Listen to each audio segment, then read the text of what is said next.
Hola ciudadanos preocupados, bienvenidos al tercer episodio de nuestro podcast. Y hoy me acompañan Alejandro Venegas y el señor Matallana.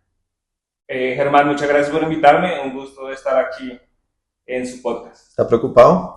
Sí, siempre. Creo que hay muchas razones para preocuparse. Al final uno aprende a vivir con eso, entonces toca también reírse un poco en los días. ¿Usted qué hace cuando está preocupado? ¿Cómo se desestresa?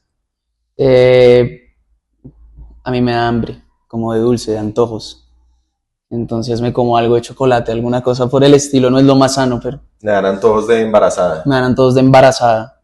Sí, gracias a Petro me he comido varios antojitos de embarazada. Bueno, hablando de situaciones embarazosas, Gustavo Petro estuvo en la Asamblea General de las Naciones Unidas esta semana en Nueva York. Es su última Asamblea General como presidente de Colombia y tuvo un discurso largo, como le gusta a él, largos, y tocó algunos puntos que han sido polémicos. Y quiero preguntarles, empezando por uno, que es el del Tren de Aragua. El presidente dice que el Tren de Aragua no son terroristas, sino que son unos simples delincuentes comunes. ¿Usted cómo la ve? A mí me parece que es cuanto menos irresponsable todo lo que ha dicho referente al Tren de Aragua y al Cartel de los Soles, porque primero el Cartel de los Soles lo niega cuando ya es más que claro que existe y que está en el gobierno de Venezuela. Y segundo, el Tren de Aragua, como ya no puede decir que no existe, pues qué más necesita para ver que es una organización terrorista, que acá en Bogotá aparece gente mutilada en maletas por el Tren de Aragua. O sea, si el presidente cree que eso no es terrorismo, ¿qué es entonces para el terrorismo? Alejo, ¿cómo ve el Tren de Aragua? ¿Tenía sentido hablar en las Naciones Unidas sobre el Tren de Aragua y bajarles el tono diciendo que no son terroristas? No tenía ningún sentido las evidencias en todo, digamos, en relación a todas las entidades del orden en Sudamérica dicen que el Tren de Aragua pues es una organización criminal que se dedica más que todo al narcotráfico en todo el continente. Todas las policías del continente están persiguiendo hoy en día a personas del Tren de Aragua.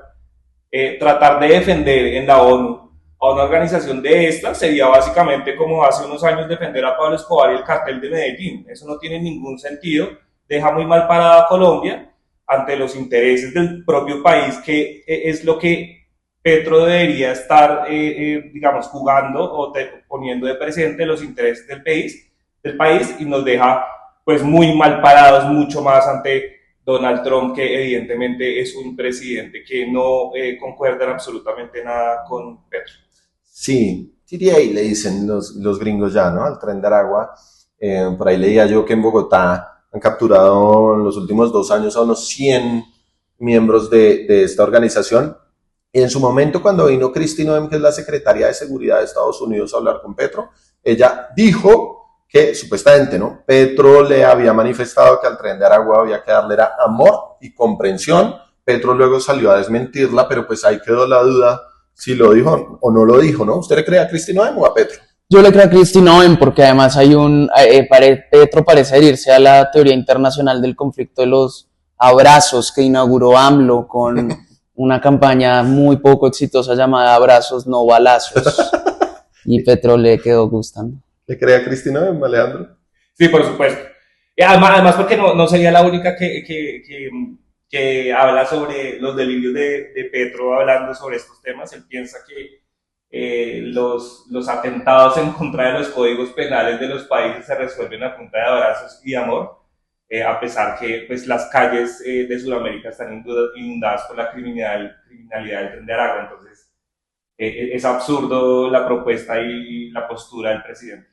Otro de los asuntos muy polémicos de los que se habló mucho en la intervención de Petro fue la referencia a Joseph Stalin. Petro dice que Stalin ha debido llevar el socialismo a nivel global y no quedarse en lo local, en lo estatal, pero que no tiene las entendederas. O sea, que Stalin era un huevón porque ha debido llevar el socialismo a nivel mundial y no fue capaz. Y eso es bastante ofensivo porque Stalin es un genocida dentro de la historia mundial. Se habla de cifras de hasta 20 millones de muertos por su culpa, unos ejecutados, otros que murieron de hambre. Entonces es una figura al nivel de Hitler, y salir con esa frase en una asamblea en la que el mismo Petro estaba denunciando el genocidio que está ocurriendo en Gaza, pues hay una incoherencia ahí, ¿no? ¿Qué opina de que el presidente sea un stalinista? Yo creo que Petro, más allá de la parte del genocidio de Stalin, porque creo que algo que ha quedado claro es que para Petro hay muertos de primera y de segunda, porque realmente todo lo que ha denunciado, tiene razón en denunciarlo internacionalmente, pero lo que choca es un poco el silencio con lo que pasa en el Cauca, lo que pasa en el Catatumbo. Uno quisiera ver también ahí al presidente tan preocupado. Entonces, de pronto para él hay muertos de primera o de segunda y reprimidos políticos, por ejemplo en Venezuela, que no le importan tanto. Pero lo más raro para mí es que Petro de verdad hace unos años decía que él era un capitalista. Él decía que él era capitalista, que creía en un capitalismo progresivo, y ya terminó de salir del closet con mucho orgullo al socialismo primero, luego se comparó con Chávez y ahora ya va en que Stalin era un poquito tibio para él. Sí, una cosa incomprensible pararse en Naciones Unidas, hacer esas referencias a Stalin. Alejo, ¿qué piensa cuando usted va al presidente de Colombia a decir esas cosas en ese podio que es tal vez el escenario más importante del mundo cada año? Claro, la diplomacia en general está hecha, o digamos, funciona para que los presidentes representen los intereses de un país.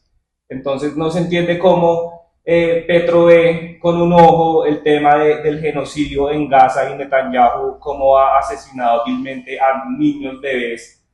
Por un lado, muy bien que el presidente lo denuncia ante la ONU, ese es el espacio para denunciarlo, está muy bien, pero no puede al siguiente minuto entonces enarbolar el socialismo de Stalin, cuando Stalin fue también un genocida. 10 millones de personas asesinadas por el régimen de Stalin por razones políticas. Oye, de Putin sí no dice nada, ¿no?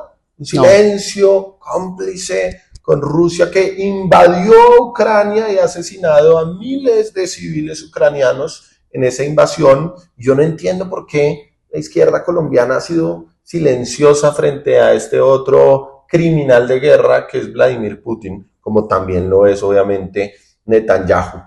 Petro dijo que estaba dispuesto a ir a combatir en Gaza y que llamaba a armar un gran ejército mundial, planetario, más grande que el de Estados Unidos e Israel juntos, para ir a combatir en Gaza, y que abre una convocatoria para los voluntarios colombianos que quieran ir a pelear en esa guerra. Pero ¿qué decirle a los colombianos que están sufriendo la guerra en su propio territorio, en el Catatumbo, en el Cauca, en muchos municipios del Huila, de Antioquia, que sufren por los ataques del ELN, de las disidencias de las FARC, del Clan del Golfo, muchos que ya están haciendo hasta bombardeos con drones? ¿Qué decirles a ellos cuando se percibe que la fuerza pública ha estado un poco atada de manos en los últimos años en la lucha contra estos grupos criminales? Es que uno debe estar, pienso yo, a favor de los derechos humanos y en defensa de la población civil, siempre, en todos los casos, no como con ese doble rasero. De acuerdo. Sobre todo también, a mí me parece un poco extraño, primero, que un presidente, creo que no hay precedentes en la historia que un presidente diga que se va a meter a un ejército que no existe. Además, él le puso Ejército de Salvación del Mundo, al estilo de los Avengers, un llamado además que hizo en guayabera y con gafas de sol, pues que no deja de ser un poquito folclórico, pero realmente de fondo, yo creo que psicológicamente él tiene algo como inexplorado ahí, porque incluso hay testimonios del M-19 que cuando él pudo haber tenido un arma y haber luchado, pues Gustavo Petro no luchó.